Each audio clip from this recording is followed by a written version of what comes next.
Hello, you wonderful people, and welcome to another episode of Not Too Comic Book. This being a show, we're talking about TV shows that are adaptations of comic books. For today's episode, I'm going to talk about the latest episode of Doom Patrol. A lot of really interesting things went down in this episode, so let's break it down. Well, first and foremost, let's start off with the Sister of Dada situation. We finally get more context of what Laura's role is to play and everything, what Dada Sisterhood's plan somewhat is. We get a slight better understanding of what the eternal flagellation is. So, and the start of it, we find ourselves in 1949. So it's been like 32 years since Rita has been a part of this for like 32 years. And Laura, we see that she's changed. Obviously, like, she's avoided being around the Sisterhood of Dada. She's pushing more for a lot of metahumans to be labeled as weapons. It's like, oh, that guy who could make things come to life. It's like, oh, could you do that with live ammunition? And all that they kind of, represented of like, oh, wanting to kind of like be artists and free and thought, they were doing good. A lot of that doesn't mean as much to Laura because she's stuck between a rock and a hard place. What she made her... Obviously, it's like the Bureau shifting over, to observation to normalcy, but also like the World War II had happened, the Holocaust, like a lot of terrible things in the world. And so she made an oath. She's trying her best to protect the Sisterhood of Dada, keeping them in the mailroom and stuff like that. But she's also like doing her obligations to the to what the Bureau of Normalcy wants. And I think that's why she like has such an uptick in people becoming weaponized, is because the more people she's pushing in the direction of weapons, the less eyes are on her friends. So she's trying to live in both realms. But when the head of, everything comes and goes like, oh, your people, I've seen them in their weapons. And it's just kind of like, oh, friends is just another word for like people you can use or something like that.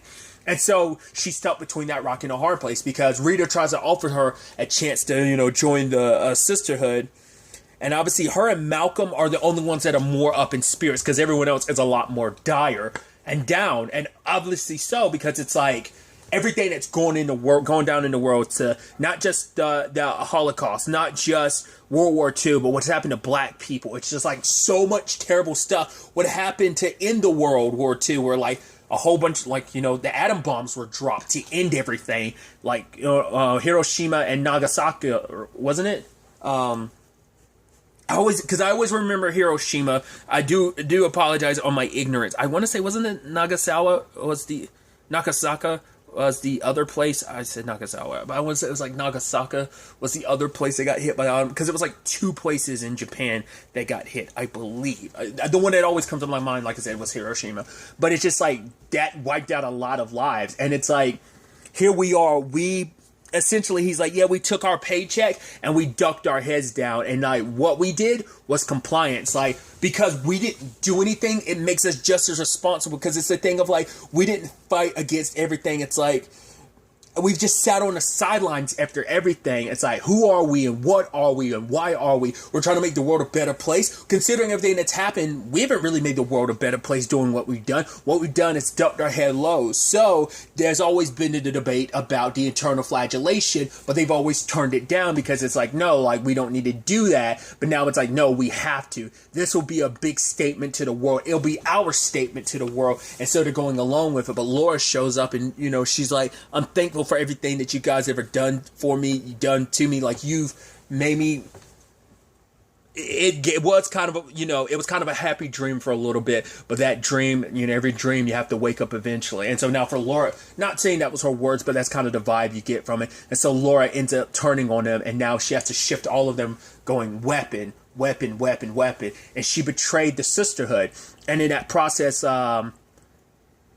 Bendy, Rita, wouldn't back down, and so Malcolm defended her and got electrocuted, and the bird inside of his chest, which is his heart, died.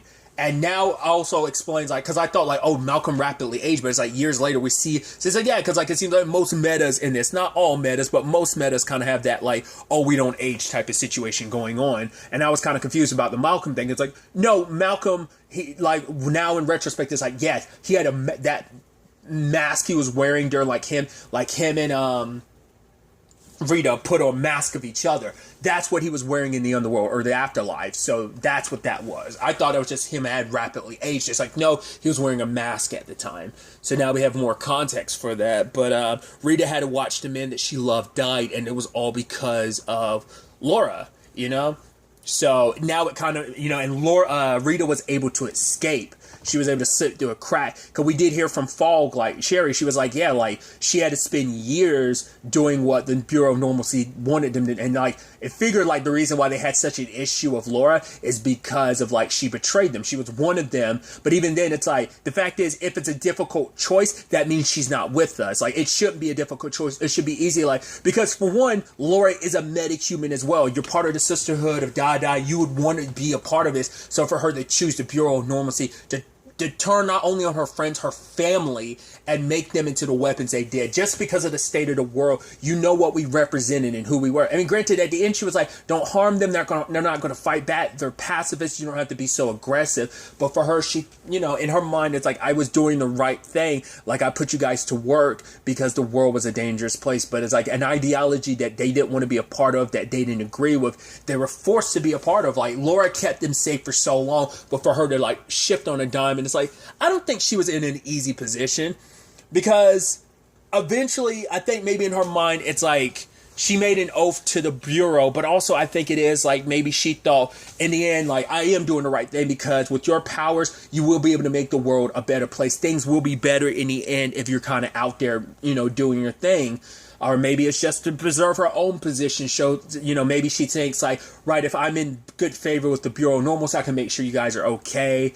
You know, I mean, but it doesn't sound like she was really there for them, even when they were weaponized. Like, the Sisterhood broke up, essentially. We don't know if they were ever able to get back together until, like, everything went down with the Bureau of Normalcy and everyone was able to get away. It's probably not till then that the Sisterhood was able to, like... So they've been, like, released since season 1, and they probably just, like, been laying the foundation since then. So now they finally have the opportunity. And I wonder where Laura is from for her to come back in time like this. This must be Laura after all of this went down. Like, maybe it's kind of like, once again, kind of a loop thing of like, maybe she came to present day and had to take the time machine and then go back in time to try and fix it. But it's like, right, coming back here, she doesn't remember anything. So it kind of finds itself kind of repeating the same cycle. Because like, when would Laura have gotten this time machine? It would have had to be like, somehow she got back to her time back. Like, maybe she came from like around that time and she betrayed them, or sometime after. I'm just curious, like, what time period she's actually from. Is it from like far in the past, or is she actually from present day? This is the Laura from present day trying to fix things. Who knows?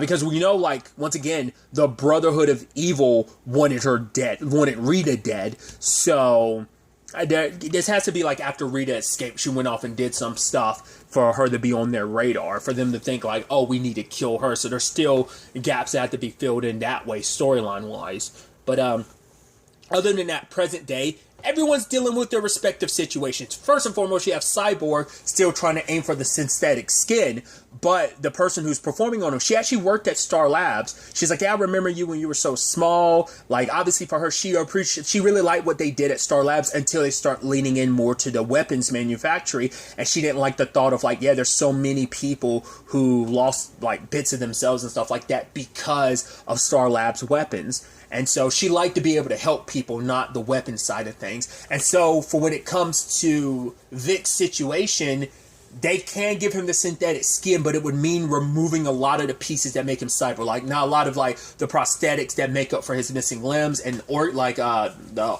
fake organs they had to give him. Those will have to stay, but a lot of like grid and just like a lot of the hardcore aspects of what makes him cyborg would have to be removed for them to fully be able to integrate the synthetic skin. So she's talking to his dad about it, but for him it's like, this is what my mom wants and that's all I need. But she's like, making such a big decision, you should have people you care about a part of that. So he ends up calling up Ronnie and doesn't even talk to his dad about it. But talking to Ronnie, he talks about like, yeah, this is the right move for him. But Ronnie's like, no, it like your happiness, you like being in a position you're in. Like, yes, we might not agree about the way we go about it, but we want the same results. We want things to change.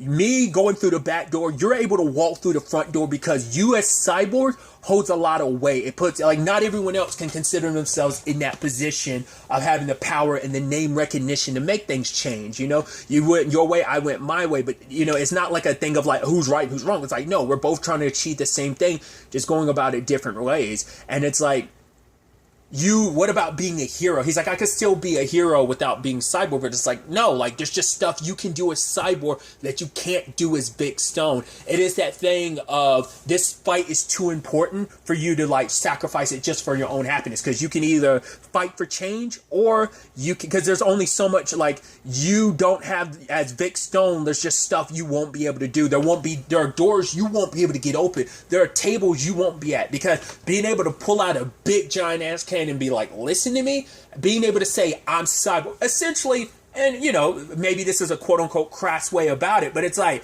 by being like, oh, I'm Cyborg, you can whip out your dick and lay it on the table. It's like, boom, this is my dick. This I'm Cyborg. That carries a lot of weight. That's some BDE, big dick energy. So like that kind of like, you know, I went about it the most crass way, but it still fits like the flow and what that kind of represents. But it's like, Ronnie's trying to convince him at the end of the day, like, this isn't, like, I get it, like, because, like, Vic is like, I thought you out of anyone would be happy for me, but it's like, none of us chose what we're in. You didn't choose to be Cyborg, but you are, and to basically kind of choose your happiness would be taking away all that you can accomplish as Cyborg. You being a hero, you having a name recognition of Cyborg means a lot. It holds a lot of weight. So at the end of the day, she's like, maybe we'll see each other in the future again, but at the end of the day, your choice is your choice. So he does seem like he's going along with the surgery beforehand. So, I mean, afterwards. So it seemed like he made his choice, but that choice was kind of taken from him yet again, even though he had made it. But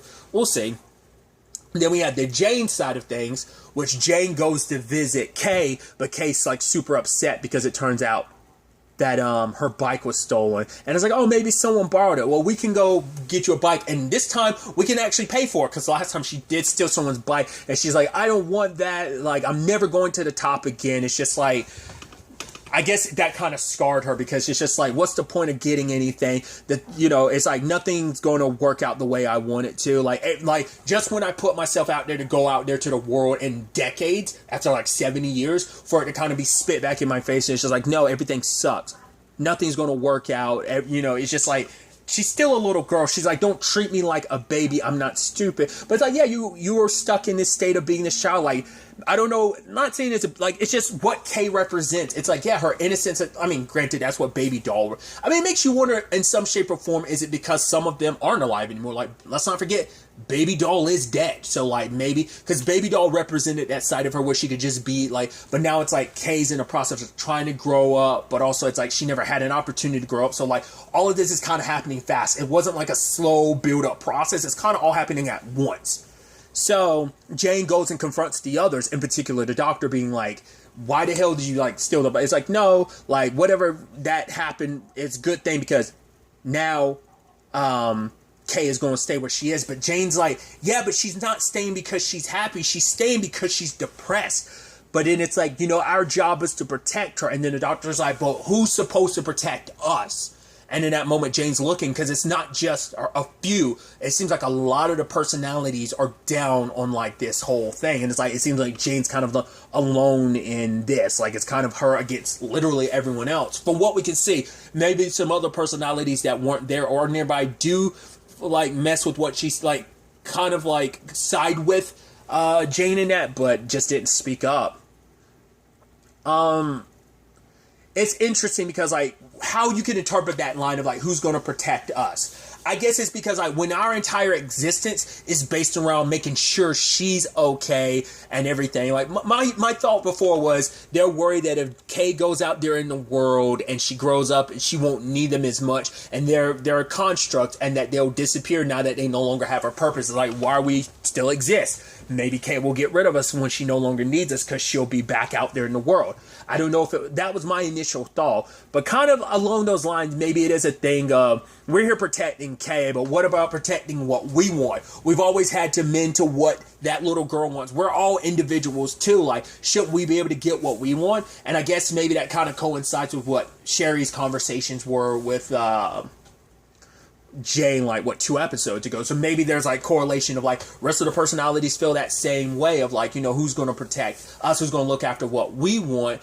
Or it's just like, who's looking out for us? It's like, yeah, you're so busy protecting Kay, and it's like, Kay's the most important thing, but what about us? Don't we have the right to be just as protected? Like, don't we have our wants and needs and something besides all this? Or maybe it's just a byproduct of, if something happens to Kay, like, what happens to us? Like, you want to, like, put her on a pedestal and let her do whatever she wants to, but we're the ones who's going to be there to, like, look after us and make sure we're okay. And I don't know, maybe it's a combination of everything. I'm really interested to really kind of get a deeper dive, and I feel like maybe I'm just misconstruing and not really fully understanding their positions in all of this. So I'm curious to find out like what they are trying to get across. So you had that thing, and even Jane tried to speak to Kay about like, oh, someone must have borrowed it, like we can go, and it's just like, she's like, no, we both know that's bullshit. No one like borrowed the bike, they took it from me. She's like, leave me alone. Shuts the door on Jane. So they were in a good spot, but that went topsy-turvy, which is sad considering like everything they went through, eating the pieces to that puzzle that was left after that thing, pretending the darkness that exists inside of Kay that's been here the entire time. So there's that. Then you have Cliff, who's like sold all of Jane's records, which she was like, what the fuck, what? And then also he also sold something else. Oh, it was like share workout videos or something like that. And then Flick took over and then teleported him to his daughter's house, because it was like, I'm tired of your bullshit. How dare you steal my stuff and like teleport back? It's like, I guess it's almost befitting that you would be into like workout videos and stuff like that. I don't know why that fits kind of nicely, but it's like, because I love that all this is happening, and you have Laura at this time being like, we need to get prepared, like no one's taking this seriously. It's like, you should be going. It's like, well, she can't be going because Rita took off of her time machine, which she tried to tell Cliff the other episode, but he wasn't listening to her. So it's like, where's she supposed to go? It's like, yeah, they're like, get the fuck out of here, which you had Jane throwing up a cloth or whatever that has the Dada Sisterhood symbol on it, and then like you have Cliff suddenly the symbol on his shirt transformed into the Dada Sisterhood limbo symbol as well. So, which, speaking of Cliff's circumstances, like he's at his daughter's house, like, oh yeah, I'm good. See, those pills, I'm taking some amazing pills. Look, hands steady as a rock. I'm ready to babysit. And even at one point, his hand starts shaking. But Clara, trying to defend her dad, is trying to give him the benefit of the doubt. Like, no, it's okay. The moment she handed him the card, I was like, don't hand him that damn card. Of like, yeah, we'll go out for a little bit. We'll go 20-30 minutes to get some ice cream or whatever and come right back. She wants to trust her dad. She wants to give him the benefit of the doubt because he's trying so hard. So I want to, but obviously her wife is like, I don't know about it. But he tries, taking care of his grandson, and it's like, well, things aren't going great. Fire alarm goes off. He just smashes it off. I guess like he tried to open some cereal. It spread everywhere. It's just like everything that could go wrong goes wrong. And you see him looking at the credit card. He's like, yeah, my focus is on you, Archie, like 100%. I'm not going to. And it's just like, he's getting, you're like, oh boy, this is going to be bad. And it's like, oh, he's like, no, it's all good. It's like, because his daughter comes back. It's like, what about that phone? He's like, don't worry, your dad's going to be here to protect things. She's like, oh, good. And he's like, later on, you see him in the garage or whatever. He's talking to Ginger, and he paid for like 15 more minutes. But that gets interrupted. I'm glad, because I was scared that while they were going for the 20-30 minutes, that he was going to rack up a big bill on them again. It's like they have their own. Like, I thought he was going to. I mean, it could still potentially happen. Like, who knows, like, how much he did in that time frame while he had the card. But I was a little more worried during that 20 or 30 minutes they were away that he wasn't going to, like, rack up stuff then. But, like I said, he still could have before he vanished. And then finally you have Larry throwing up what I at first was like, oh, is it a baby? It's like, no, it's a larva. This is one of those things. I think this is a sneak preview that was at DC Fandom, this particular scene where Laura's checking in on him, being like, what are you doing? And it's like, what's that thing beside you? And she's like, you know what you have to do with that? And he's like, name it. And she's like, no, you don't fucking name it, you burn it. Because basically so basically when he went into space, into the negative, like, place of its negative spirit's home, he brought back essentially a negative parasite that's been residing in him. I thought he was pregnant, having a baby. It's like, no, it's been a freaking larva inside of you the entire time, and he spits it out. So the whole point is like to burn it, but he didn't burn it. He just abandoned it in the woods. But he's like, never mind. He brought it something to drink and maybe with PBJ. He's like, it's going to be cold. So he brings back a scarf, and he's like, right, there's nothing to be afraid of. But then he hears like weird noises. It was like, at least I don't think so. When then Laura's like at the same time being like, you know what, screw this. They're not going to lift a damn finger. I'm not going to do what I can to like draw away the Dada sisterhood from here. She tries to leave, but can't. Goes through one exit, pops up the other place, and like, okay, so I'm looped in here. I thought the moment she threw her bag in, and it didn't, I was like, the moment she was like, she's going to try throwing her bag, it's not going to work. I was like, and it didn't slide out the other side. I was like, so everything else can go except for you. But then she tries to slide, and then like 3 seconds later, her bag comes out. It's like, it's just the Dada sisterhood messing with you. So, obviously, ultimately, Larry comes in like, I came in through the front door, what's going on? Because she's sealing up the place, making sure the fall can't get in. But it's too late. Swoops in, grabs her, grabs Larry, and everyone else is doing the dance. And then we cut back to the dances that they're doing back then. And so I love that Jane's like, what the fuck? Wait, this is about you? Are we reliving a memory? I love that. Like, breaking the fourth wall to an extent. I mean, it's not breaking the fourth wall, but it's like, like they're making Laura confront what she did. Once again, that's why all the random words that people have been saying before that's what this whole dance routine in particular, it's like the last dance routine they went down before Laura betrayed them. And then all of a sudden, like, Malcolm's in front of her, but it's not Malcolm, it's Rita, which I think this is still Bendy Rita. She still hasn't reclaimed her memories. I mean, it makes sense, like, Laura's only just getting her memories back. So now that she's around, she's only been around them a little bit, but if she spends more time around them, maybe Rita will. I'm curious how that's going to affect Rita, like having her memories being with the Dada sisterhood, but then also like her time with the Doom Patrol, like how that's all going to play out.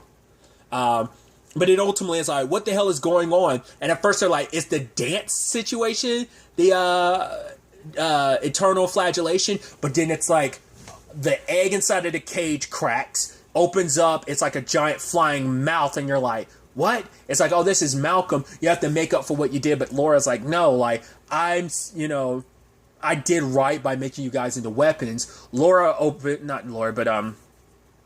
supposed to open the cage because I guess it's like the only way that this is going to work out without there being issues, it has to be, I guess more so it was supposed to be like if Laura opens the cage, that was supposed to be the determining factor in the case. I guess that's what first and foremost. Because it seems like the flagellation will only work this is the prologue to the reckoning.